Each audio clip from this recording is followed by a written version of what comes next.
неге сасып жатыр? Соны сізден сұрау керек. Неге сасып жатыр? Зауыттан аққан қалдық судың иісі расымен де қолқаны қабат, оның үстіне айнала күл қоқысқа толы. Шыбын шіркей қаптап елдің мазасын қашыруда. Шырылдаған халық талай рет кәсіпорын басшылығына барыпта, бірақ мәселе шешілудің орнына ушыға түскен. Өйткені кәсіпкер мамандардың көмегіне жүгініп, зауыттан шыққан қалдық судың таза екенін дәлелдепті. Вода вон бежит.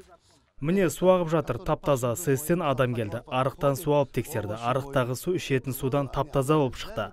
Мамандардың өздері таңғалуда. Біз зауытта консерві құтыларын жуамыз, қияр, қызанақ жуамыз. Бизнесмен айтқан таптаза судың сиқы мынау. Тұрғындар мұны ішпек түгілі малына беруге қорқып отыр. Себебі күл қоқыс араласып, зиянда қалдық төгілген арықтан қандай да бір ауру жұғама деп алаңдайды. Бірақ өзге су арнасы болмағандықтан амалсыз пайдалануға мәжбүр.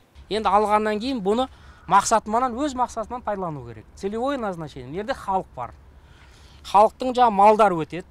Мына суыңызды жаңағы нәжас болып кеткен суды ішет, малдар ауырат, халық ауырат.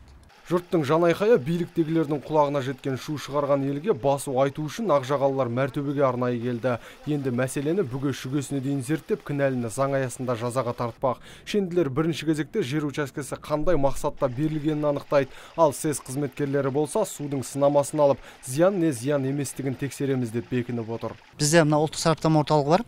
Сол ұлттық сараптама орталығында микробиолог зерттеу хаттамасы деген болады. Химиялық зерттеу хаттамасы, сол хаттамаға тексеріп алып нәтижесін айта аламыз. Оны біз бұлай көзбен көріп, қазір айта алмаймыз. Өйткені бұлай көзбен көрген мына лас сияқты көрініп тұр, бірақ судың нәтижесі бойынша лабораторияға барып сынама алынып, сөйтіп барып нәтижесі айтылады. Енді тұрғындардың тағы да күтуіне тура келеді. Өйткені тексеріс жұмыстарын жүргізуге біраз уақыт қажет. Ал қоршаған ортаны ластаған кәсіпорын басшылығы тазалық жұмыстарын жүргіземіз деп уәде етті. Сондай-ақ қалдық су арыққа емес, арнайы қазылған тұндырғышқа төгілетін болады. Нұрсұлтан Тұрысбеков, Мұрат Адинаев, Абзал Тұрабеков, ТВК телеарнасының жаңалықтар қызметі.